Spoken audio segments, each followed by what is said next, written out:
Good morning, everybody. Oh, it's not morning, it's afternoon. Welcome, everybody.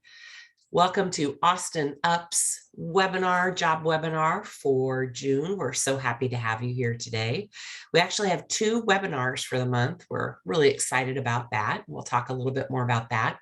I'm just going to let people come into the conversation, come into our webinar. My name is Cindy Cummings. I'm a volunteer. I am with Austin Up. I happen to be on the board of directors, and I am a happy business member of Austin Up. We do have business memberships that are available with Austin Up, and with it come many great opportunities.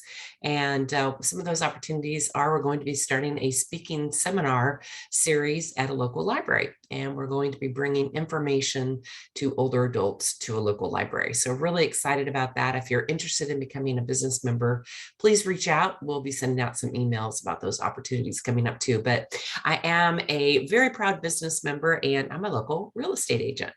So Austin Up, we are a nonprofit. And our vision is to create a region that responds to aging as a dynamic rather than a stagnant force. And we're all aging all the time, and we want to make Central Texas a place that supports each of us as we age. Austin Up is number one in a lot of things, but not when it comes to employment for older workers. Austin Up is working to enlighten employers about the value of our multi-generational workplace. And we also host 450+ ATX fairs, and we brought those back because of COVID. We had stopped them, so we're really excited to be doing the fairs again. I'll tell you a little bit more about those dates in just a little bit. In addition, we're holding webinars throughout the year, and we said we were going to hold 6, but we're actually going to hold 7. And one of those is we have a duplicate, or not a duplicate, but an additional one for July. And to have a little slide, I'll bring that up in a minute and I'll show you all that. But we're super excited about the job fairs. Our next one is going to be held at Shalom Austin, and it's going to be on September 14th from 10 to noon. And at the job fairs, what we're trying to do is we're matching employers with employees. So it's really nice to have an opportunity to get together and meet face-to-face with potential employees, and the same for employers. And we've had several of them, and we have gotten really good response from both the employers and the employees who have attended. We want to thank AARP for being our major sponsor for the jobs program. We really could not do these events without their financial support. And we just want to reach out and say thank you to them. We also have some other supporters for the job fairs, and we'd like to give them just a quick shout out. And they are Seniorific News, United Healthcare, Brookdale at Home, Heavenly Care, and Turnkey Transitions. So thank you to those additional supporters too. In addition to helping older adults find work, we provide events that help to support our mission of meeting the unmet needs of Central Texas aging population. We recently held an event. It was called Age My Way. And this hybrid event served a dual purpose of disseminating information to older adults about individual topics such as housing, transportation, technology, employment, and then gaining feedback from the older adults. And we are going to be having a follow-up to that. We're going to be having a webinar series where we're going to be sharing the information that we got from older adults. And we're going to be taking some of their concerns, things that they really want more information about, and we're going to share that in a fall series. It's going to be called Age My Way Question and Answer Series. And they're going to be based on 3 different topics. One is going to be on housing, one is going to be on businesses, and another is going to be based on technology. So be looking for those via email, and you can also go to our website and learn more about that also.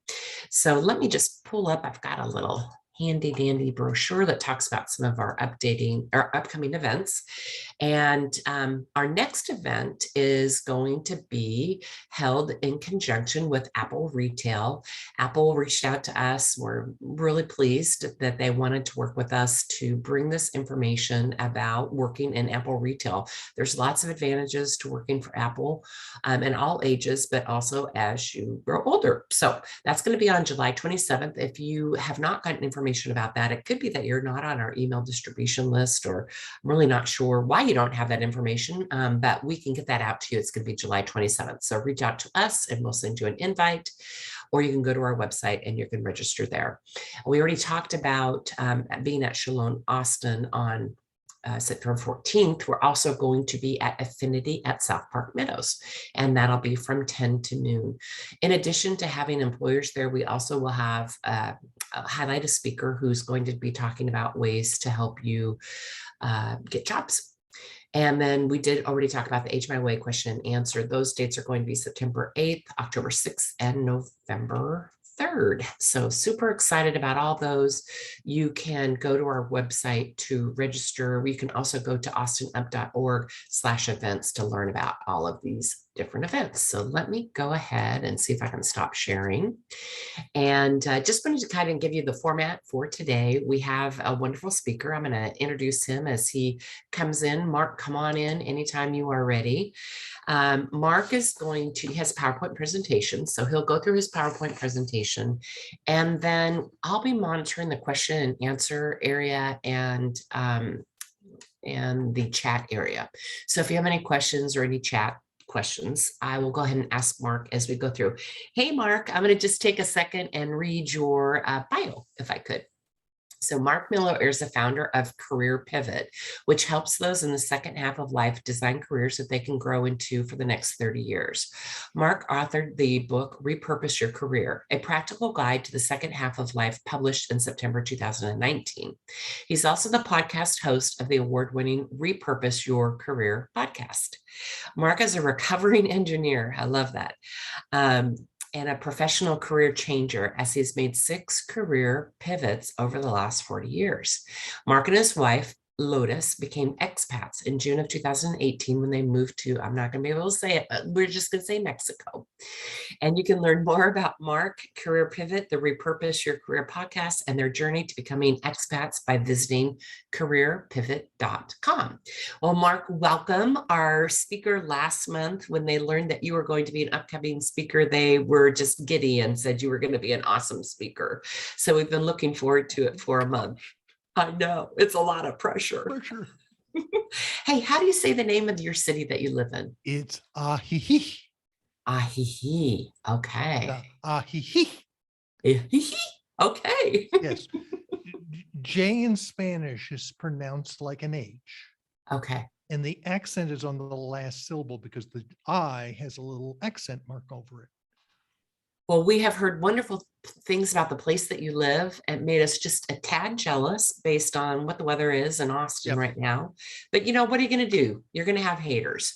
But without further ado, Mark, we're going to let you take over the screen. Okay. And just launch right into it. We're so excited to learn what you have to say. Okay. Let me first share my PowerPoint slide. And I presume you can see that. It looks great. Okay. So, as I said, I'm going to turn my video off, and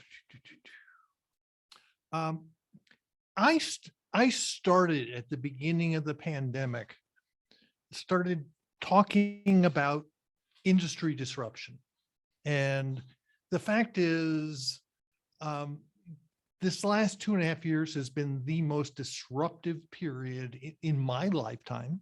And by the way, I'm 66. And I spent much of my career in technology, IBM, 2 successful tech startups. I taught high school math. And one of the things that we have to be comfortable with is, put it bluntly, this disruption's not over. And you know, if you think the disruption is over, you're smoking something. Yes, you are inhaling, and you better not be doing it in the state of Texas because it's still illegal. But the fact is, none of this is going to stop anytime real soon. So, by the way, I'm going to give you, you're going to see tons and tons of articles. You can find my LinkedIn profile. I'm linkedin.com/in/Mr. Miller. Take that down. If you send me a LinkedIn connection request when this is over, or just email me if you're already connected, then I will send you the links to all the different articles. This was a presentation that I gave at Texpo in Austin. I was a keynote speaker. I've modified this slightly, and I'm going to add some more stuff because since I did this last April, inflation has taken off and the Fed is raising interest rates, which both have effects on a number of different things. One of the things you're going to hear from me over and over and over again is adaptability and relevance. You have to figure out how you're going to sell yourself on how adaptable you are. And most employers do not give a crap if you have 30 years experience. They only give a crap if your experience is relevant. And if you have not been upskilling during the pandemic, you're going to have to get started. So start out with a lot of what I've been talking about is on my podcast, God, a year and a half ago. And I replayed this podcast episode last month. It was a episode I did an interview with Glenn Zweig, who is an executive recruiter out of Atlanta. And I had him come in and talk about switching industries, because if you're in an industry that's in real trouble, you're probably going to have to switch. And he basically said, you need to sell yourself based on your ability to deal with disruptions. And we've all dealt with disruptions. So what I want to talk about is, firstly, is disruptive technologies. I spent much of my career dealing with disruptive technologies. My first job out of college was working on word processors.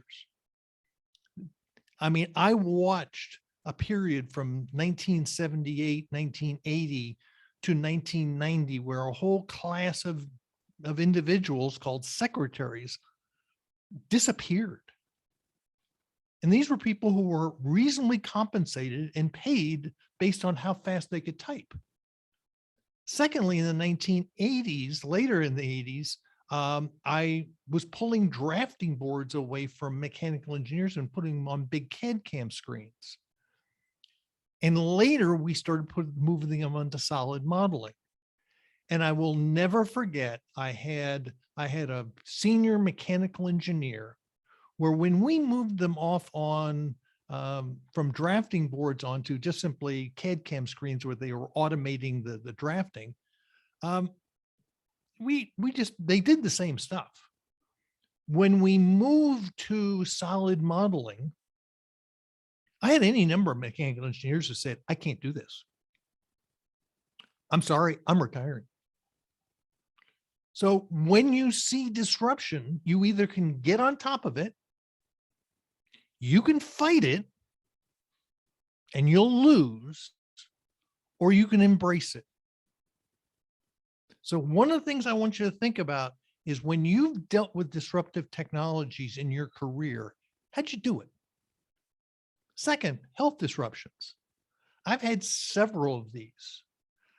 One of my biggies, you can see there that picture was taken on July 25th, 2002. On July 11th, I was riding my bicycle over on Westlake Drive. I came down a hill at about 25 miles an hour and I plowed in, I turned into a blind turn and I hit a Toyota Corolla head on. Spent 5 days in the trauma center at Brackenridge, tore up a knee, broke a hip, dislocated a shoulder, broke a bunch of ribs, broke the clavicle. They had me walking on crutches in 3 days. I was back on a bike in 10 weeks. And by the way, I flew into Guangdong province in November of 2002, which by the way, was the epicenter of SARS-V1. You want to talk about being in the wrong place at the wrong time. This, I have many stories on why this was a good experience. The last one is company and industry disruptions. So I worked for IBM when they nearly went bankrupt. I left IBM in January of 2000 as they were screwing me on my pension. By the way, I went to work for a Gira, a semiconductor startup that was acquired by Lucent. Lucent, for those of you who are old enough, remember Lucent was back in 2000 was the most widely held stock in the world. They were the former equipment arm of AT&T. They imploded. By the way, I moved on each time before they had a chance to get me. So I want you to think about how you dealt with disruptive technologies, health disruptions, and company and industry disruption. And because that's what people really care about. Now, and by the way, and the last is financial disruptions. Have you been laid off? As I said, IBM screwed me on my pension. Turns out that was the greatest thing that ever happened to me, because I pulled on, they gave me, $100,000 in pension money, and I pulled it out. And by the way, starting in February of 2002, I pulled it out and put it in a money market fund, and I left it there. I would love to say I was brilliant, I was smart. I was working for the company founder. I was working my butt off. How have you dealt with financial disruptions? This is all reflection for you. I want you to think about. Now, right now, what are the causes of disruption? The first one, obviously, is COVID. And by the way, we're not done with this yet. I live in Mexico. I've come back to the US to get my vaccines. I have had various people tell me, oh, these vaccines, they're unproven. I hate to tell you this. We've had twice the number of deaths per capita here in Mexico because we can't get the vaccines here. I mean, I know half a dozen people who've died, and I'm even my dentist, who's in her 30s, spent a month in the hospital. The second one is, you're familiar with this, it's called climate change. In fact, you're going through it right now. I think, was it you? Someone said it was like 106 there today. This is the snowpocalypse. By the way, I had a condo over on Barton Hills Drive. When the snowpocalypse hit in February of 2021, I was praying that we didn't have any broken pipes. In fact, when we came back later that fall, the board members, and I served on the HOA board for quite a while, I brought them all tequila. And the last is, we got a crazy guy in Russia. This is spiking inflation. It's causing turmoil in the petroleum industry. It's causing turmoil, and it's creating inflation. And by the way, and we're going to talk about this in a second, if you want to blame inflation all because of the US government, you're smoking something. I got inflation here in Mexico. It's worldwide. This is not a US thing. So what's happening? I have been trying to order a crystal ball off Amazon for 2 years. It's always on back order. The point here is, we cannot predict the future. We never will. No one 2 years ago could have predicted any of the craziness that we've been in. So the way I'm going to approach this is, there are tremendous career and employment adjustments that need to be made. We're going to talk about industry things that are happening, obviously innovations, but then what do you need to do to adjust your career? So the first thing, there are a ton of open jobs. there was a really great little article in the Austin American Statesman. Yes, I get the Austin American Statesman in my iPad app. And about a month ago, unfortunately, I couldn't find it anywhere on the internet. It was just in the paper, talking about the Texas was reaching the point of where they had almost the same number of jobs that they had pre-pandemic. The problem is they ain't the same jobs that were lost, and they ain't in the same place. Houston is still still has a significant gap in the number of jobs that were lost, and they haven't recovered. By the way, the oil industry will probably come back minus jobs, because this has happened in every single past downturn. Two, El Paso still hasn't recovered jobs. But by the way, Austin and Dallas-Fort Worth are like 5% ahead. But they're not the same kind of jobs. So we have a huge disconnect. Now, you're wondering why millions of job seekers aren't getting hired in this hot job market? Because we have a lot of folks who want to work remotely. We have lots of companies who do not want that. I mean, when I talked to Texpo, which was a finance conference, these were all banks. They've been back in the office for a year.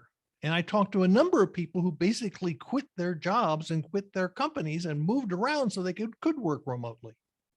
In fact, I met one woman who sold her house in Austin, moved to, I believe, College Station, because she could live a lot more affordably and work remotely. So we have this huge disconnect. And the older you are, the less likely, given COVID, that you likely want to work around a lot of other people. Now, this was a podcast done in March of 2001. I'm a big fan of the journal, the podcast. It basically talked about, during the pandemic, 3 areas of the economy just boomed. First, online retail. Surprise, surprise. Now, this is kind of shifting back. How far it will shift back, no one really knows. Now, online retail, we are talking about, distribution, warehousing, supply chain, the technology companies. It's just exploded. The second is anything to do with real estate. If you are an electrician, if you are, more importantly, your Home Depot, you are anywhere in that, in anything to do, if you've been a housing contractor, the last couple of years have been really, really good. And the third is, yes, manufacturing. We are going to see more and more manufacturing coming back. The problem is a lot of the manufacturing is competing with supply chain and warehousing. So we have this big disconnect. So number one, this comes from an HR presentation I was in. The number one posting, so this is probably 6 months old, is heavy duty tractor trailer drivers. By the way, this has always been a huge need. And by the way, look at the second one, registered nurses. We have a real problem in the medical profession because we have a lot of nurses, along with school teachers, who are getting out. They are burned out. Now, why heavy tractor trailer drivers? The average age of a truck driver is 55. Think about that. And the kids aren't interested in driving trucks. So, in fact, if you want to talk about electric autonomous vehicles, it is in the trucking industry that we are likely to see the biggest advances. Now, the other piece is childcare. In the pandemic, over half of the private childcare centers went out of business. We have a huge problem in the fact that childcare workers, they don't pay them very well. So as we come back, a lot of these folks who are been in the childcare business, they're not working in childcare anymore. They're working for Amazon. They're working in supply chain. They're working in warehousing. And we're going to see a lot of this. So we have a lot of lower paying jobs where people have shifted into much higher paying jobs, and they're not going back to what they used to do. And by the way, the childcare problem is similar with, we called this a she recession or she session because women were adversely affected. So we are reaching the point, and there was an article that's not in here. Amazon recently posted, there was an article talking about that Amazon they thought within a couple of years they'd run out of people to hire. Why? Because they churn through people faster than you can shake a finger. And it's a real problem. This is one reason why we're seeing a lot of unionization. So similarly, in fact, there was even a better Vox podcast here recently. One of the things that has happened with all this delivery is, number one, all these delivery services, none of them make money. They're not even close to making money. And you're going to hear me talk about here in a second. VC money or venture capital money is drying up incredibly fast. So we're seeing a lot of tech startups go out of business. And I'm going to share with you a link so you can track layoffs. And one of the things we're seeing is all of this delivery service has caused tremendous shifts in the warehousing. Traditionally, prior to the pandemic, warehousing typically was put out in big facilities in the exurbs around cities. Now, in order to be able to do all this delivery, and we're going to see how long this lasts, is they're moving into smaller facilities in your neighborhood. You can't make this stuff up. So the trends, we've seen a great retirement surge.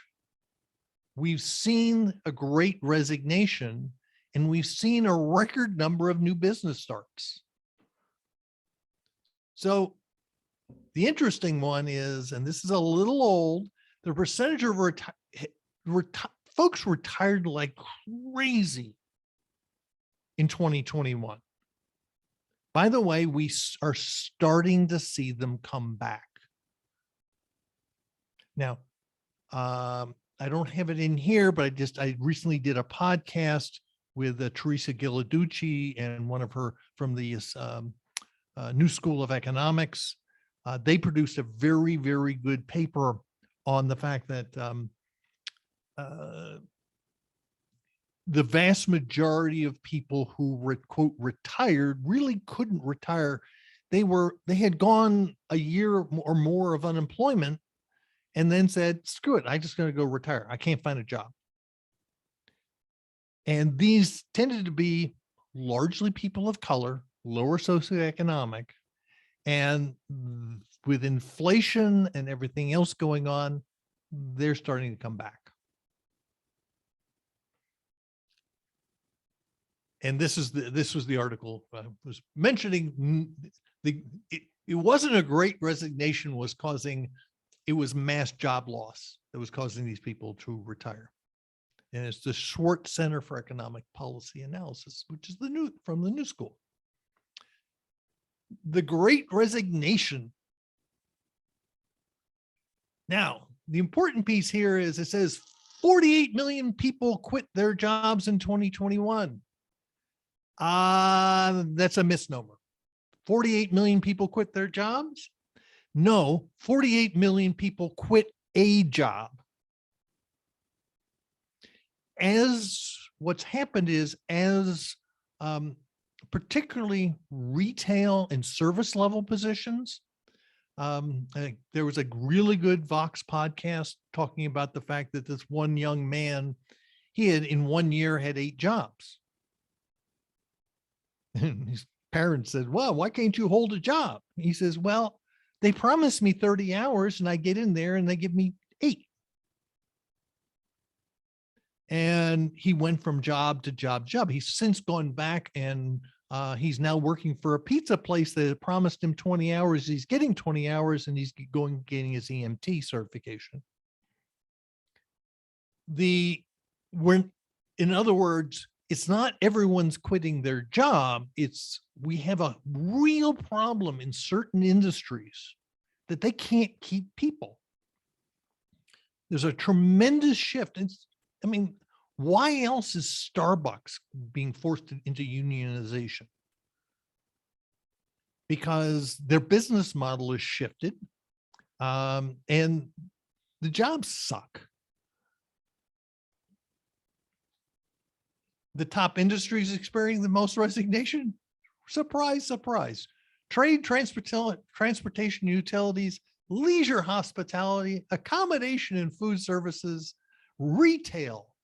Wow, doesn't that really surprise you? By the way, most of those jobs really suck. If you ever worked in a restaurant, you ever worked in the hospitality industry, the jobs stink. They're hard. Now, we also in 2021, the IRS issued more tax IDs than ever in any single year. In fact, almost double the number of tax IDs. So where are they coming? People starting retail and e-commerce businesses. People starting professional services, administrative support. By the way, I have a virtual assistant who does about 4 hours a week of work for me. I pay her monthly. We've been together 4 or 5 years. She started off in Indiana. She's now somewhere in Florida. I have no idea where. It's not important.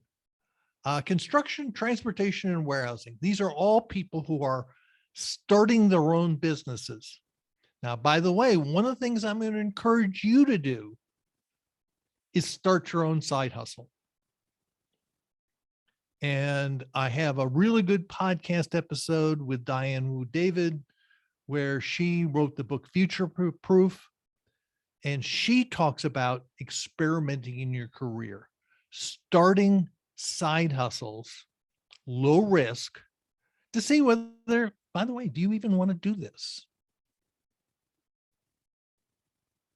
So, industry disruptions. Is this temporary or permanent? What's one of the things you've got to try and figure out? And most of the time it's, I don't know. So we all know about supply chain disruption. Back when I started doing this, by the way, that is a Trek bicycle I bought in December of 2020. I went into the Trek store in Guadalajara and I said, I'd like to order a bike. Because by the way, I'm a big guy. I'm 6'3". That's for those of you who are familiar with bicycles, that's a size 60 bike. It's a big bike. By the way, I think I got the only size 60 bike in all of Mexico because they saw me coming in. They'd had this bike for 18 months. It came down in price 3 times in my purchasing it. And I wasn't negotiating. They wanted to get rid of it. And you say, well, why? Because pretty much every bike frame in the world, except for the real high-end carbon fiber bikes, are all manufactured in China. And we still haven't been able to get squat out of China, which comes to the shipping container problem. Now, the shipping container problem occurred long before the pandemic. When the Trump tariffs went in back in 2018, basically the Chinese stopped buying from us and we continued to buy from them. Then what happened was we had the shutdown. Nothing went back and forth. And then starting in late 2020, we started buying stuff like crazy from China. Consumer electronics, which is almost all made in China. And the Chinese weren't buying anything. So we've all heard about the fact that these containers, the shipping costs have gone up astronomically. Similarly, the semiconductor problem. This is a real interesting problem. When the auto manufacturers, when the pandemic hit, they all cut their orders for components because they said nothing, we're not going to sell any cars for a year. So they cut their orders. Now, they didn't cut their orders for semiconductors. They cut their orders for components, things like engine controllers, air conditioning controllers, all kinds of components. Almost all the manufacturers had almost zero visibility down below the component level of their supply chain. All except one manufacturer, Toyota. Toyota ran this problem back in 2012, and they actually figured out that there were like 1,200, 1,500 parts that they could become constrained. And they did something that is unheard of. They maintained inventory of them. So they were able to keep on producing cars and trucks when no one else was. Now, part of the problem is almost all these semiconductors are manufactured in China and Taiwan, which is right now there's a big bill going through Congress. And as you can imagine, all the bull crap that's going in with about trying to get semiconductor manufacturing moved back to the US. And I was in the semiconductor industry. If everyone wants to sit down and talk about it, I can explain why it's moved overseas, because it's a pretty dirty business. But nonetheless, these contract manufacturers, they'll manufacture anything for anybody. So when the automobile manufacturers were cutting their orders, they just filled it back up with consumer electronics components and semiconductors. So when suddenly the auto industry came back and said, hey, we want some more parts, the semiconductor manufacturers go back to the end of the line. You can't make this stuff up. So we've got all this supply chain stuff that is still not worked out. At the same time, we have customer behavior changes. You go over there on Steck Avenue, you've got a bunch of ghost kitchens. So what are ghost kitchens? These are kitchens that do strictly cook for pickup and delivery. There are whole brands that were created during the pandemic for pickup and delivery. They have no physical location. Similarly, there are now dark grocery stores. Amazon, Walmart, you down in Texas, HEB are building dark grocery stores. These are stores that were pickup only, pickup and delivery only. Now, right now, in fact, I have an online member who works for Whole Foods, Whole Foods / Amazon up in the Northeast. And they're starting to charge for delivery and people are shifting to pickup. Well, by the way, I don't know what the percentage is, but it's really high. Like 70% of all online grocery shopping is done by people 50 and older. Is that going to continue? I don't know. And it said Whole Foods back in 2020 opened up their first dark grocery store, and we're seeing more of these. Now, Hertz is a great example of a total and complete FUBAR. Okay, so when the pandemic hit, we stopped flying. Well, at the same time we stopped flying, we stopped renting cars. So what did Hertz do? Like all the rest of them, they started selling their late model fleet, because by the way, Hertz had a humongous loan that got called. They went bankrupt because of a call on, they had $19 billion loan on their fleet. And they started selling their cars, which initially at the beginning made the used car market really cheap. It ain't cheap anymore. Then they became a meme stock. Their stock got bid up. You can't make this stuff up. They eventually got bought out. Bankrupt companies usually don't get bought out where the stockholders actually get some money back. Now, we've got an interesting thing going on right now in the hospitality industry, the airline and hotels, particularly the airlines.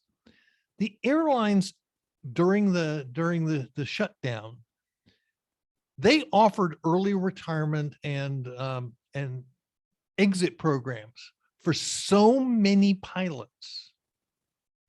And they retired so many planes that when suddenly things started coming back, if you flew last Christmas, all those canceled flights, they don't have enough pilots.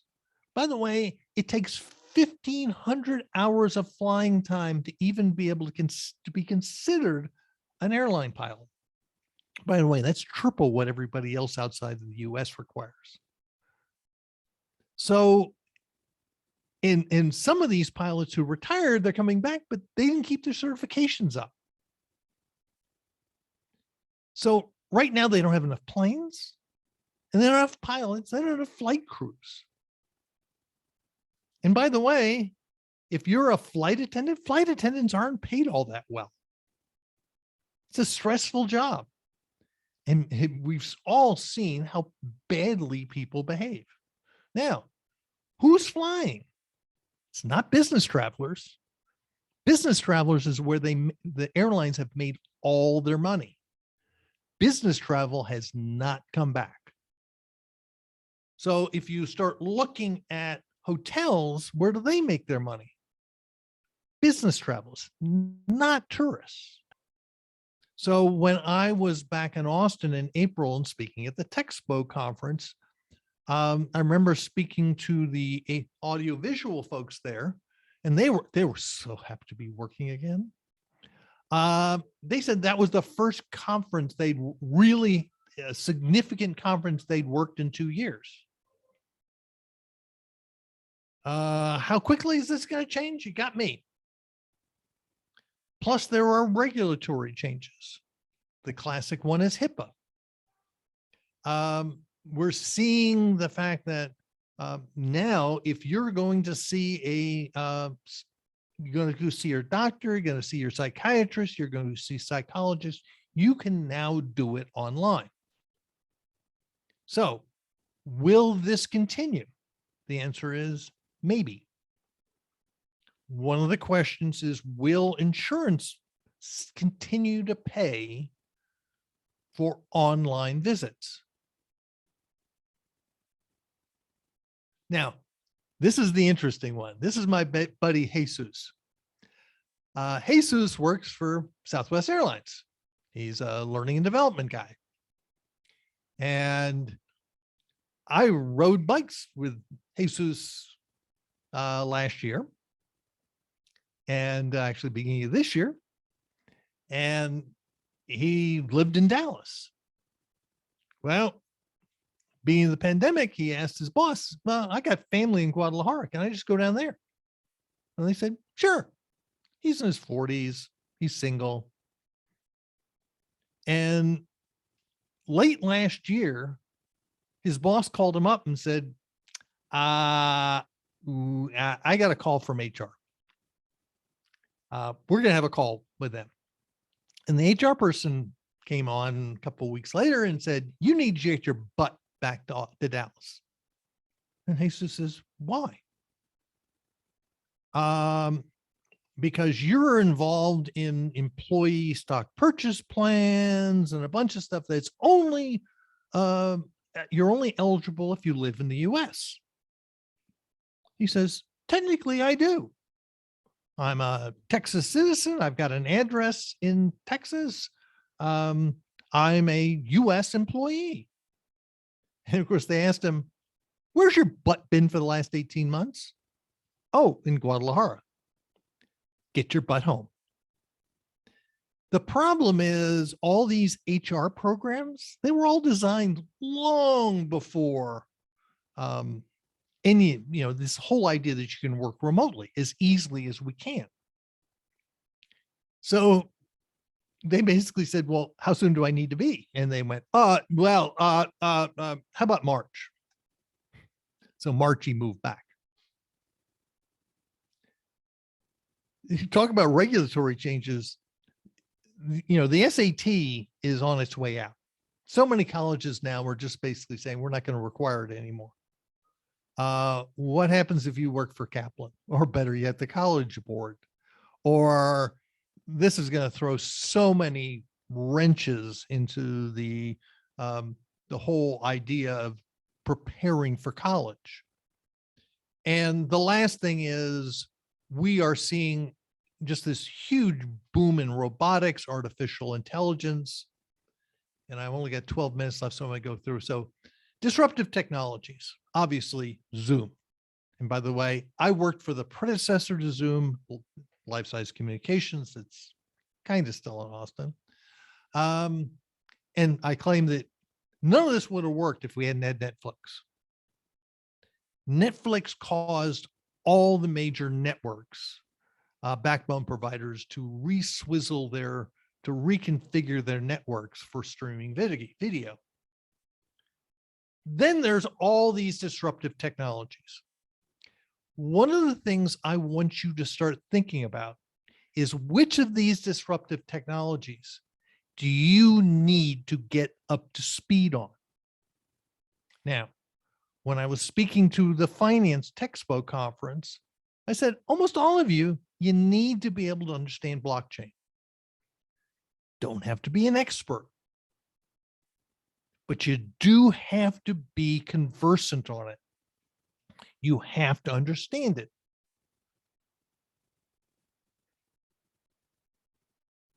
So what I'm telling you is, no one cares about your experience anymore unless it is relevant, which means you need to stay on top of what disruption is going on in the companies you're interested in and the industry you're in. So one of the things I want you to do is, I want you to set up a Google alert. And and when you ping me, I will send you a link to an article I wrote, where if you search on disruption in pharmaceutical industry by COVID, there are all these articles out there. I would set up and play around with the Google alert, so that you're automatically sent when new articles pop up that are talking about disruption. The second, if you're not reskilling, you better be. Now, by the way, edx.org, one of my favorite, which has college courses from University of Texas, Stanford, Harvard, MIT. And almost all these courses are the 4-letter F word, free.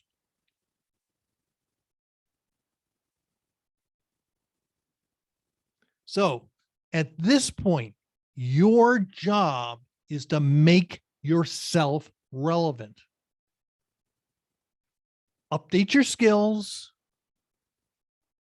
but make yourself relevant. And again, you don't have to become an expert, but you do have to be conversant. Now, one of the things I wanted to share with you, and I kind of forgot, was I'm going to put a link in the chat box.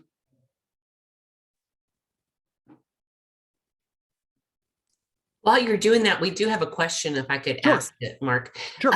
So we have somebody who's saying most employers are looking at experienced people in specific functions such as product management, software engineering. It's been extremely difficult for this person to transition back into product management from management consulting, even with recent upskilling. Any suggestions? Yep. It's network, and network some more. Ah, okay. Okay. If you're in Austin, you better be at Product Camp Austin. I used to be a sponsor of Product Camp. And so whenever you make a transition like that, I've done all kinds of transitions, and all of my transitions have been what I refer to as half-step career changes. And that is, I had one foot in the old world, one foot in the new world, and there was always someone who pulled me across.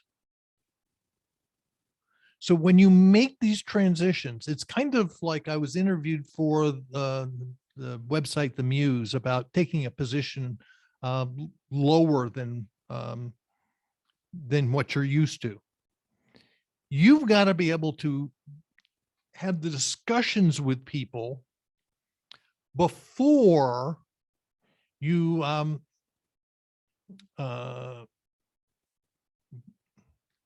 thank you, Natalie, for putting the chat in there. I made a mistake. And so one of the things you need to be able to do is you need to essentially take the elephant out of the room. So I'll use the example. I came out of, I worked for Shalom Austin. I was a corporate fundraiser. Oh, wow. By the way, I'm not Jewish, which was interesting. And I came out of there and I had a whole bunch of my former workmates. I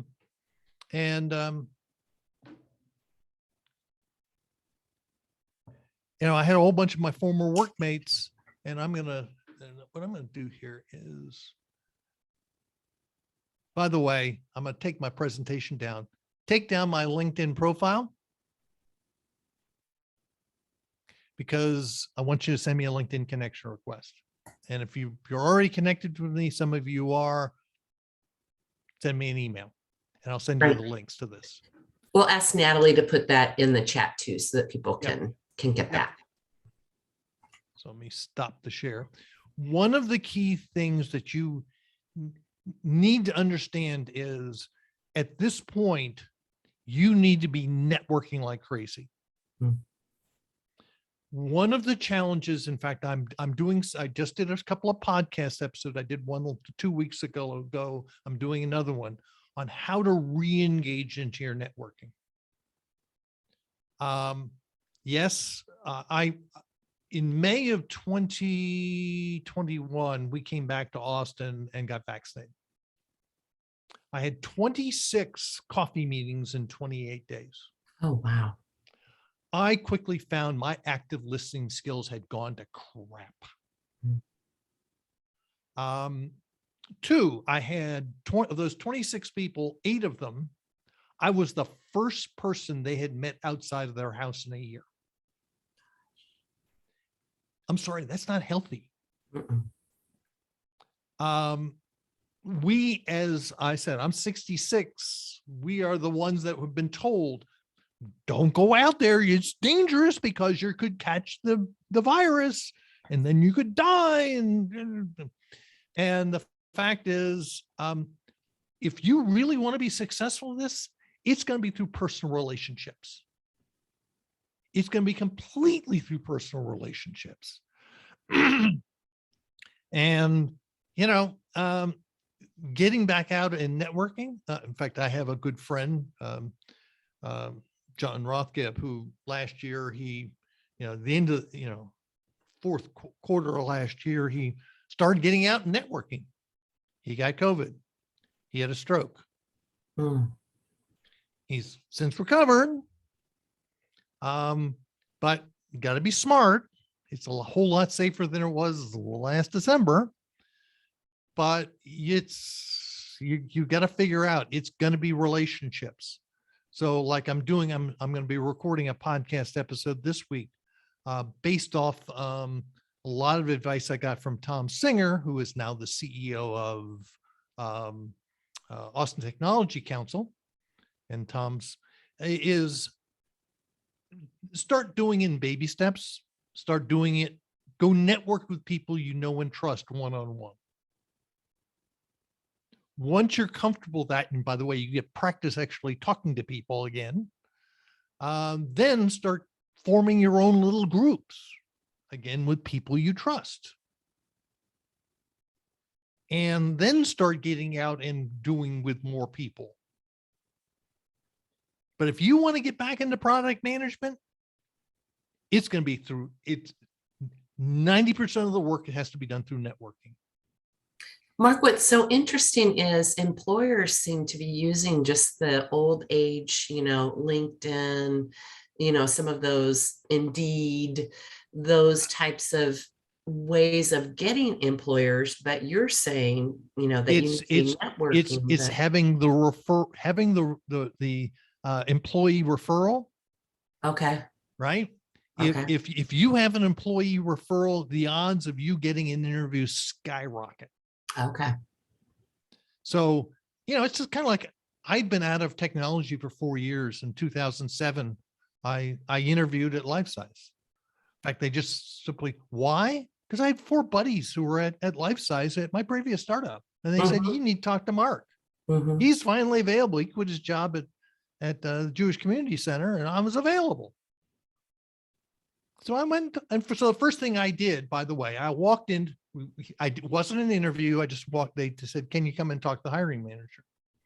And I walked in immediately and basically said, here's what I did at the last job. I handed him a DVD.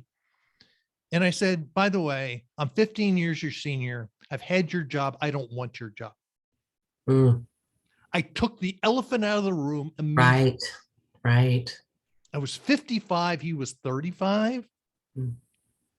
I said, all I want to do is go back and do something cool.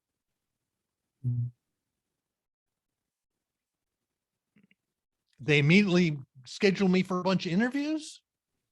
I ran the gauntlet. Then they came back and said, we want you to interview with the CEO. I went, oh.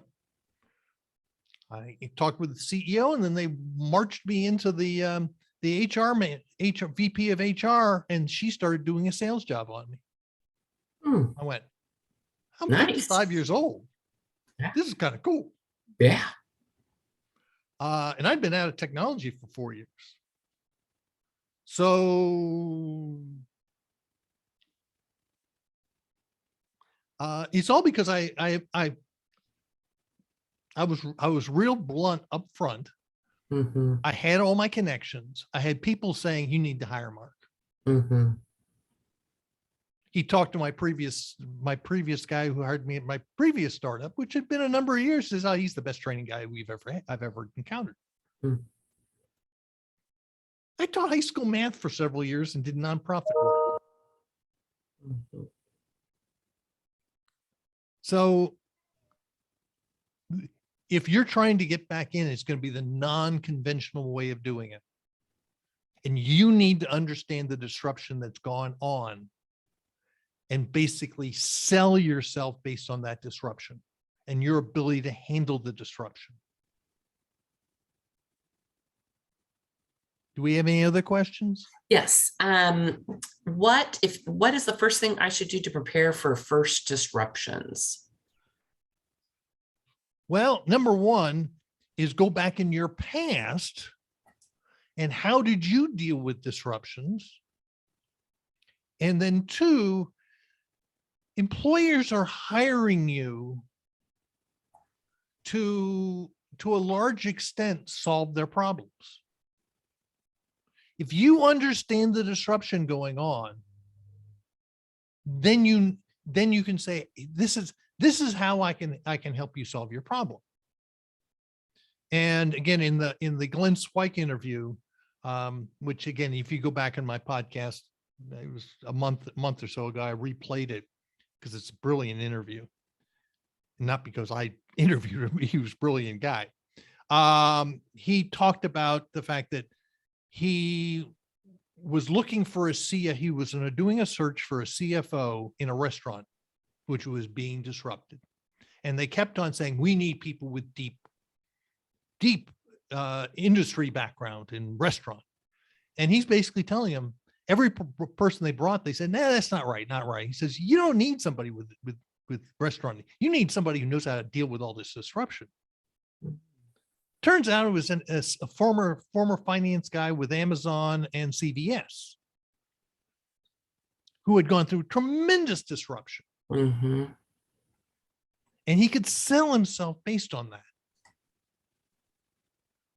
So again, look at how you've dealt with disruption in your life and in your career. My life has been filled with disruptions. And I've just managed, like I said, I picked up 4 years ago and moved to Mexico. Well, I would say part of it is your attitude about the disruption, because you could either just be like womp womp, or you could be like, this was the greatest thing ever. I took the money and I invested it. It's really, a lot of it has to do in your attitude. I know we're running out of time. Let me just ask you one more question. Sure. If I decide to start my own business, what is a good first step? Okay. Depending on the type of business, contact your small business development center. Okay. So the easiest way of doing that is, if you're in Texas or wherever state you are, just type in Small Business Development Center in the state name. That will take you to the state website with all the small business development centers. Technically, you're supposed to use the Small Business Development Center in your county. By the way, and they're almost always housed at universities. In Central Texas, the Small Business Development Center is housed at Texas State. There's one up in Round Rock. There's one down in San Marcos. Mm-hmm. And there's one else. And they're great. And by the way, important thing, they're the 4-letter F word. They're free. Mm-hmm. So I had a guy in my online community who had started a snack food business. And I directed him to the Small Business Fund Center. He was in Georgetown. They basically coached him through getting he was making all the food himself. He needed to get out of that. He found a co-packer up in Oklahoma. And he basically, they kind of walked him through. They had somebody who was an expert at helping businesses that are in the food business. Mm. Right? Makes sense. Right? Yeah. And again, I had a podcast episode, which was based on a community call we had several years ago with the Small Business Development Center CEO there in Central Texas. By the way, Central Texas has one of the largest SBDCs in the country. Excellent. Now, by the way, there are a lot in technology, but they got so many resources. So Small Business Development Center. Excellent. Well, it sounds like we need to get on your podcast because it sounds like we would learn an awful lot. I'm about to publish episode 280. Oh my gosh. So Okay. Well, there you um go. so yes, go find the Repurpose Your Career podcast. By the way, my podcast is my greatest networking tool I've ever had. Mhm. I started it in October 2016 to support the second edition of my Repurpose Your Career book. Mhm. Um, when I was down here in 2018, we came down for 5 months, and I just had neighbors picking up our mail at our Barton Hills Drive condo. I came back and I had 5 books from major publishers that were in my mail. And I went, huh? Hmm. I'd gotten on radar screen. I was up about episode 150, 160 at that point. I now get pitched 20 times a week. Wow. By the way, a lot of the pitches, most of the pitches are really bad. Yeah. But like I've got 2 people sending me books right now. And these are for major publishers. And they pitched me. I said, let me look at the book first. My podcast this week is with an author, AJ Harper, who has a really good book on writing nonfiction books. Oh, excellent. So if you want to write a book and you can't, it's a really good system to guide you through to write a book that as she says, that people will want to read. Excellent. Well, Mark, you have been great. What I really like is your attitude. You have an excellent attitude, and it just makes you want to get out there and network and do whatever you can to have the successes that you've had. Thank you for the information about your book and your podcast. We're so appreciative, and have a wonderful, cool day at 75 degrees there. And thank you, everybody, for attending. And actually, I'm going to go take a nap because I did my 40-mile ride this morning. And so I'm just. You're an inspiration. You have a good afternoon. Thanks, Okay. everybody, for attending. We'll see you next time. Bye-bye.